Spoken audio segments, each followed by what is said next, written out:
Posting this because for one it's a scary story I still get chills looking back on, and for two our dogs honestly saved our lives that night and deserve some recognition. So this whole thing happened when I was maybe 12. I am nearly 17 now.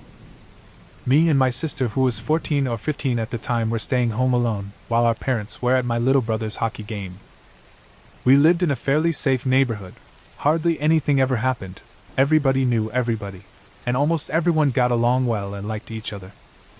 So we felt safe as we didn't have a reason not to. Our front door was locked, our back door was locked, but our side door didn't lock, it was broken. But no one ever used it anyways, so my dad hadn't gotten around to fixing it. Me and my sister were in the living room watching TV and doing homework, when we heard the fence outside of our house making some noise. It sounded like someone had jumped over the fence. So my sister looked through the blinds, and sure enough, someone had jumped the fence. Two people actually. They were dressed in mostly black, with like a hospital mask over their faces. We freaked out and hid in between the couches in the living room, when we heard the front door knob wiggle. Of course it was locked, so it didn't open. But we knew whoever it was would go to the side door next, and that one would open.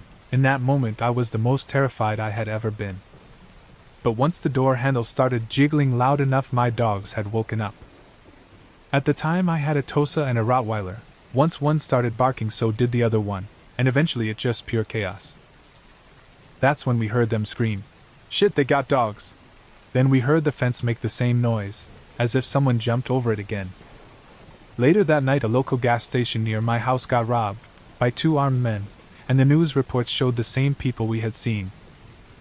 Same outfits and everything, except this time we got to see their faces. Our dogs truly may have saved our lives that night. The funny thing is, our dogs are the biggest lovers. They may be loud and bark, but they wouldn't bite or attack anybody. This is the one time I'm very glad that these dogs' breeds are associated with being scary and aggressive, because clearly they scared off whomever wanted to break in that night. Why was this red truck following me? I go on long walks near my home most nights. I live in a safe suburban neighborhood. It's a huge grid of residential streets, in the middle of which is a big open park-type area that's next to a school. Last night, around midnight, I was walking on the sidewalk next to the park, listening to a podcast, slowly making my way to the school. The school has a big, well-lit parking lot in front, with two entrances exits about 25 yards apart. As I neared the school, I noticed a car in the parking lot with its headlights pointed toward the street. This is unusual for this time of night, especially on a weekday. Maybe it's a cop, I thought. I got closer and saw that it was a beat-up red truck. It had started slowly and aimlessly driving around the lot.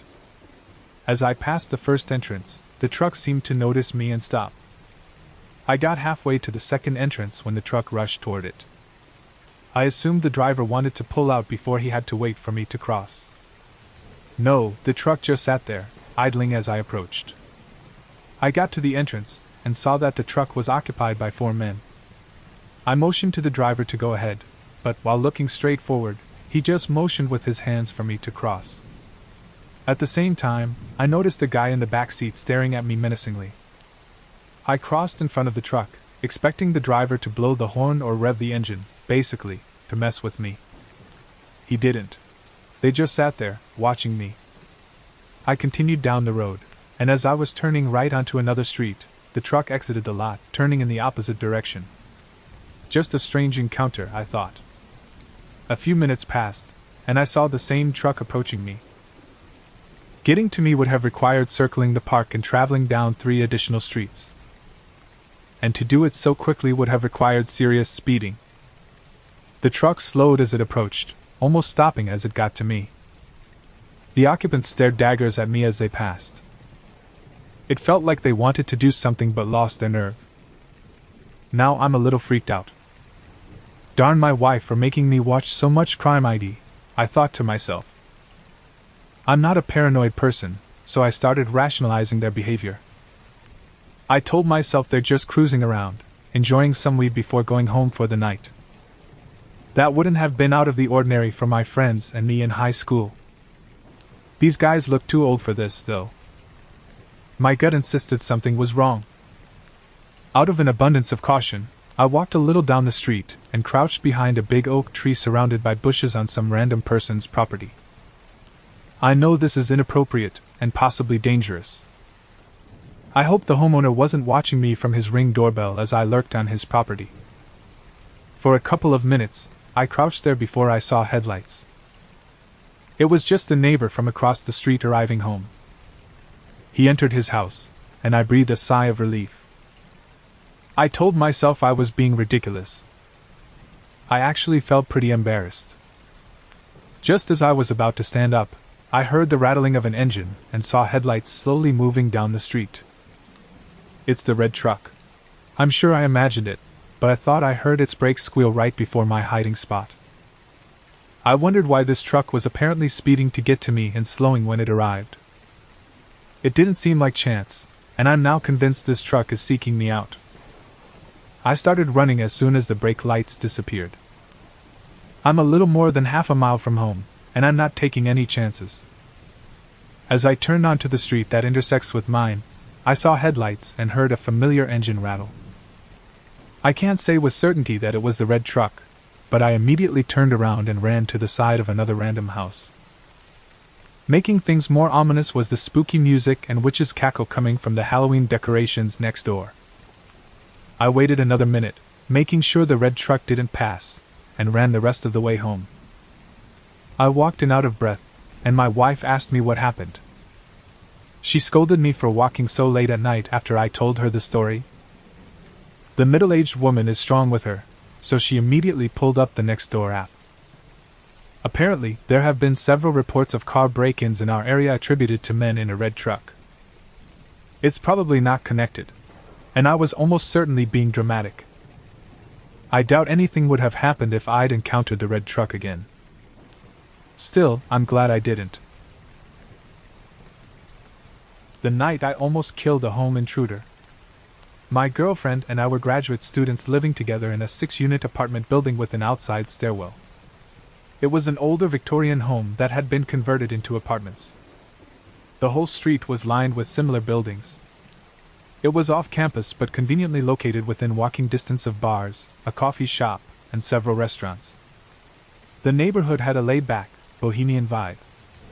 The tenants were a mixture of college kids, young professionals, and families. The area was generally safe, but it wasn't too far from a rougher section of town. It was a Thursday night, and being the night owl that I am, it was past 3 a.m. and I had just finished a movie. I turned the TV off and went to the stairwell for a quick smoke before bed. We were in the middle of a snowstorm. The ground was covered in 6 inches of fresh powder, and it was freezing, scary cold. I quickly smoked my cigarette and rushed back inside. My girlfriend was always complaining about me forgetting to lock the door, and, as was my habit, I left the door unlocked. I jumped into bed, and just as I was falling asleep, I thought I heard a noise. I brushed it off at first, but then I heard a creak. Probably just the wind, I concluded. Moments later, I heard the floorboards creaking. Now I was listening intently. My girlfriend felt me shuffling and asked what was wrong.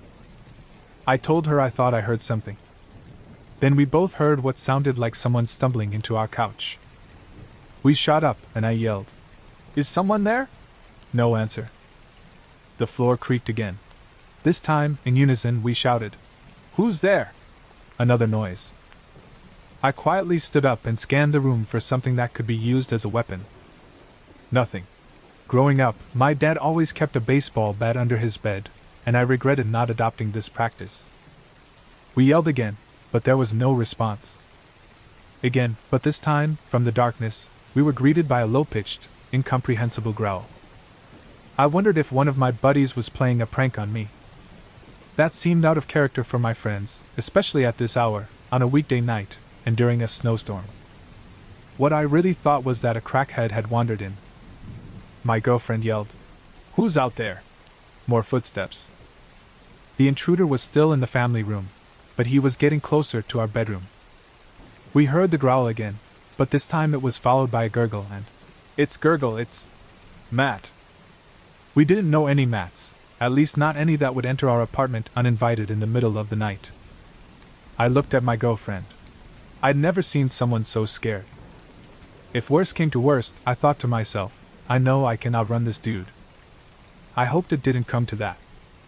Matt who? We shouted repeatedly. After a long pause, he finally said, Matt, I'm friends with Mike and Kelly. Relief washed over both of us.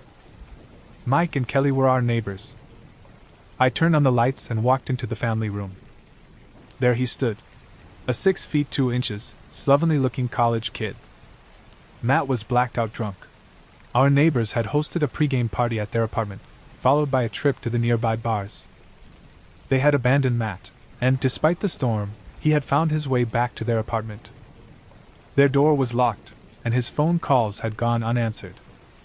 His evolutionary drive to survive had kicked in, and he had sought warmth in the first unlocked apartment he could find. I told him that he scared the crap out of us and that he had to go. He stepped outside, and I quickly locked the door behind him.